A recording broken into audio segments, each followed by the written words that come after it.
전차도 항공기도 모두 한 방에 파괴해버리는 독일 최강의 대포 8.8cm 플렉 대공포를 아시나요?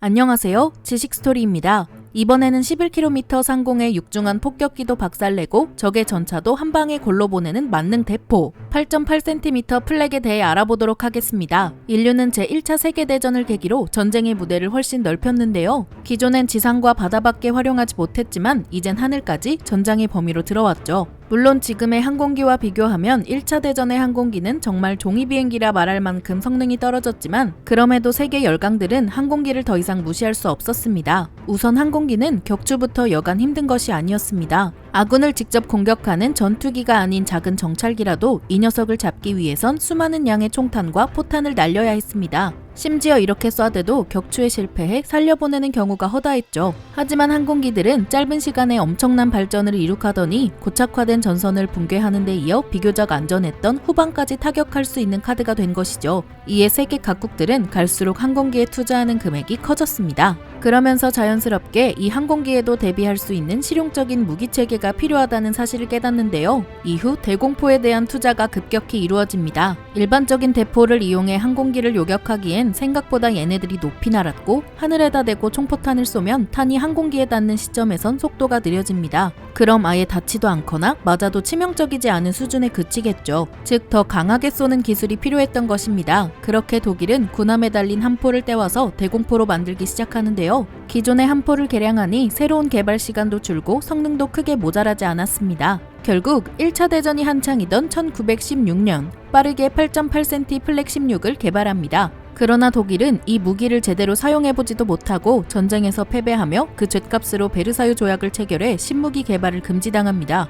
여기서 나치에 잠식되어 가던 독일은 편법을 쓰기 시작합니다. 일명 사업용 숨기기였죠.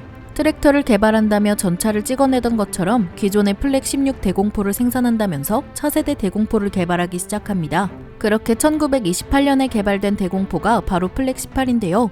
원래 개발 연도를 뒤에 숫자로 붙이지만 16의 개량형처럼 보이도록 그리고 1차 대전 중에 이미 개발했던 무기처럼 보이도록 속인 것입니다. 숫자가 2밖에 차이 나지 않아 기존 대공포와 별반 다를 것이 없다고 생각했겠지만 생각 외로 정말 큰 변화가 있었습니다. 이 대공포는 포신이 무려 마이너스 3도까지 내려갈 수 있었는데 하늘을 바라봐야 할 대공포가 바로 앞에 적을 타격할 수 있게 되었다는 말입니다. 혹시 모를 지상 목표물과의 교전에서 활용할 수 있게 범용적으로 만든 것이죠. 그리고 독일이 몰래 만든 플렉 18은 스페인 내전을 겪으며 대공포의 이미지를 완전히 바꿔버렸습니다. 원래는 비행체를 격추하는 대공포가 기갑부대를 박살내버린 것입니다. 이후 독일 내부에서는 이 무기에 대한 고민이 다시 시작됩니다. 대공포가 주력이긴 한데 생각 이상으로 기갑병력을 잘 상대하다 보니 어떻게 더 써먹을 방법을 연구하죠. 이에 지상군도 잘 때려잡을 수 있도록 개량하며 2개 버전의 무기가 등장합니다. 바로 플렉 36과 37이죠. 플렉 37은 그냥 대공용에 충실한 대공포였지만 플렉 36은 옆에 포방패를 달아버렸는데요. 강철 가림막을 달아 적의 총탄 따위로부터 사수를 보호하고 트럭 같은 운송수단에 싣고 다니며 적의 기갑부대나 지상군을 전문적으로 타격할 무기로 재탄생합니다. 이 녀석은 예상대로 실전에서 꽤나 효과적이었습니다. 전장에서 열심히 활약하는 모습을 보자 독일은 더 재미있는 생각을 하게 되는데요.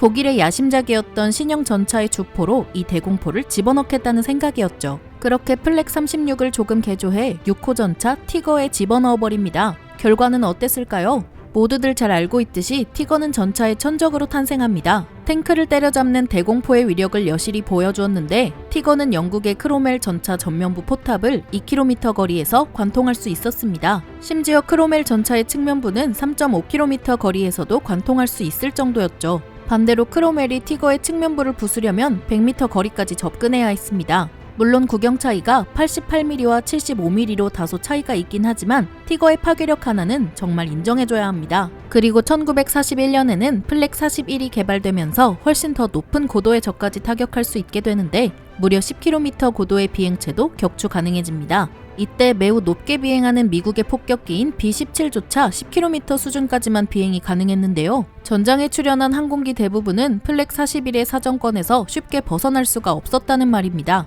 독일은 이 대공포가 너무나도 마음에 들었습니다. 이후 플렉 41 역시 대전차포로 특화시키려 하는데요. 먼저 재원부터 살펴보겠습니다. 늦게 개발된 8.8cm 플렉 41을 기준으로 전장은 9.7m에 중량은 11.2톤에 달했습니다. 높은 적을 타격해야 하기에 포신 길이는 6.6m에 달했죠. 구경은 88mm이며 포탄 속도는 초속 1130m에 달했습니다. 포탑의 회전 반경은 정말 상당했는데요. 아래로 마이너스 3도까지 꺾이고 위로는 90도까지 올라갔으며 좌우로는 360도가 돌아갔죠. 하늘로는 11.9km까지 유효 타격이 가능하고 최대 사거리는 14.7km에 달했습니다. 사격 속도는 분당 25발입니다. 독일은 이 엄청난 녀석을 야매 수준이 아닌 정말 대전차포로 개발하려 했는데요. 그렇게 등장한 무기가 바로 8.8cm 팩 43으로 여기서 독일은 플렉이라는 이름 대신 팩이라는 이름을 쓰기 시작합니다. 플렉은 독일어로 대공포의 준말이기 때문에 대공포를 대전차포로 쓰는 것이 아닌 진정한 대전차포의 의미로 준말인 팩을 사용하죠. 팩 43은 정말 대전차전에 특화된 버전인데요. 이 녀석이 바로 티거2 전차의 주포였습니다. 게다가 전차를 곤죽으로 만들어버리겠다며 등장한 무식하게 단단한 전차 야크트 판터도 이 포를 주포로 사용했죠.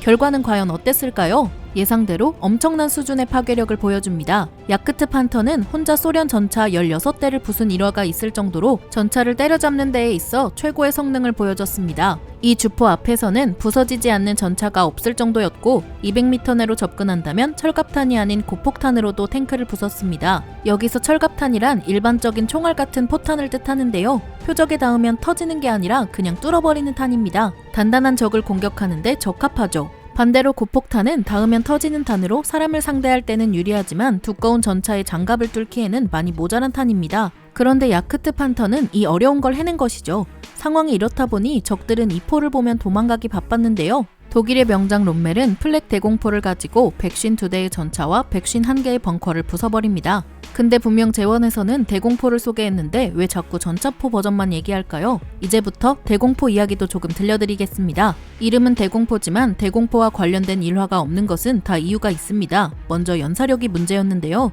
8.8cm 플렉 시리즈는 정말 훌륭한 무기로 분당 연사가 25발까지 가능했습니다. 88mm나 되는 구경을 생각해본다면 정말 엄청난 속도가 아닐 수 없지만 사실 대공용으로는 뛰어난 수준이 아니었습니다. 대전차전이야 적의 탱크가 워낙 느리고 멈춰있는 경우가 많아 맞추기가 쉽지만 항공기는 사정이 다릅니다. 당시 하늘엔 멈춰있는 적은 존재하지 않았으며 늘 빠른 속도로 움직였습니다. 게다가 전차와 달리 항공기는 3차원 공간에서 기동하기 때문에 맞추는 것 자체도 굉장히 힘들었죠. 현대에는 적의 거리와 고도를 정확히 알고 사격 통제 장치의 도움을 받아 정확히 맞추지만 당시의 사격 통제 장치는 사람이었습니다. 대충 5km 고도에 있겠군 하면서 그 근방으로 쏟아붓는 것이었죠. 그럼 맞을까요? 당연히 절대 안 맞습니다. 플렉 41로 B-17 폭격기 하나를 격추하기 위해 쏟아부은 포탄이 평균 3000발이었는데요. 이 정도면 B-17보다 포탄값이 더 들지 않을까? 라는 생각이 들기도 할 만큼 효과가 매우 적었습니다. 예시로 옆 동네 스웨덴에서 만든 40mm 대공포 보포스는 분당 100발이 넘는 포탄을 쏟아붓는데요.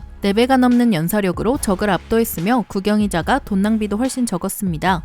다음은 너무 큰 크기와 무게입니다. 포신만 무려 6m가 넘고 거기에 무게만 11톤에 달하니 이 녀석을 신속하게 운용하는 데에 무리가 있었습니다. 도심은 물론 나무가 많은 지역에서도 이용하기가 매우 힘들었죠. 드넓은 평지와 같은 곳에서는 엄청난 위력을 보여주기도 하지만 전쟁은 원하는 장소에서만 치러지는 게 아닙니다. 그리고 이렇게 크고 무겁다는 것은 포를 만드는데 자원이 많이 든다는 것을 의미하는데요. 세 번째는 바로 미친 몸값입니다. 독일은 이 강력한 녀석을 끊임없이 생산하고 싶었지만 너무 비싸 2만 1000문을 생산하는 것에 그칩니다. 아니 이게 적은 거야? 라는 생각이 들지만 당시 적국이었던 소련이나 미국의 생산량을 생각하면 독일의 욕심은 2만 1000문으로 그칠 게 아니었죠. 이런 이유들로 대공포로 사용하기엔 영 무리였습니다. 이렇듯 대공포로서의 활용성은 크지 않았지만 독일은 이 미친 대포를 대전차포로 운용하며 연합국에게 많은 피해를 입히게 됩니다. 그 무시무시한 티거에 88mm 포를 달아 끌고 다녔을 것을 생각하면 적국 입장에서는 진정한 공포였겠죠.